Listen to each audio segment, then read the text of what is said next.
బిస్కెట్లు, బర్వన్ బిస్కెట్లు పాలల్లో వేసి కొంచెం ఉడికిస్తే మెత్తగా వస్తాయి.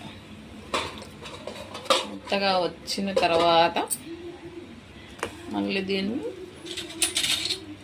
బనానా వేసి మిల్క్ షేక్ లాగా చేస్తాం.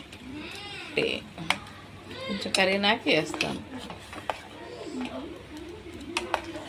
తొందరగానే కరిగిపోతున్నాయి.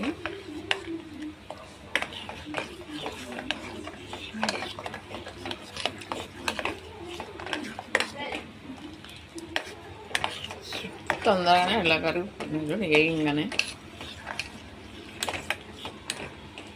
ఈజీగానే కరిగేస్తాం.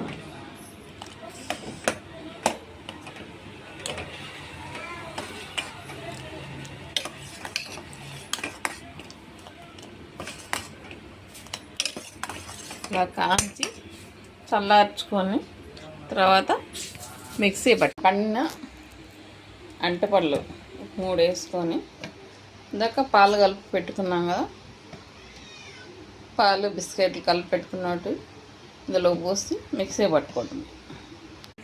పాలు బిస్కెట్లు ఇందాక పాలలో కర్రగా పెట్టుకున్నాం, ఇందులో పోసేసి బాగా మిక్సీ పట్టేసి 2 స్పూన్లు చక్కెర వేస్తున్నాం.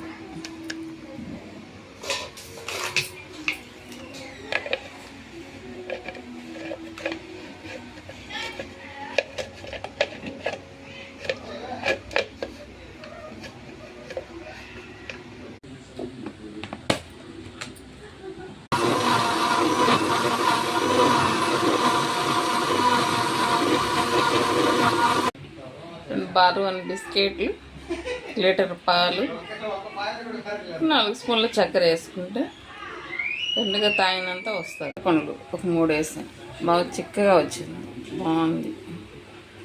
అలానే గ్లాసులకు వచ్చింది.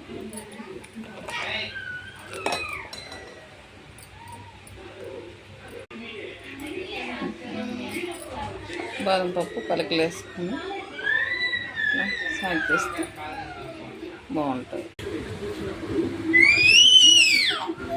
మనకు వచ్చింది టేస్ట్ భలే ఉంది.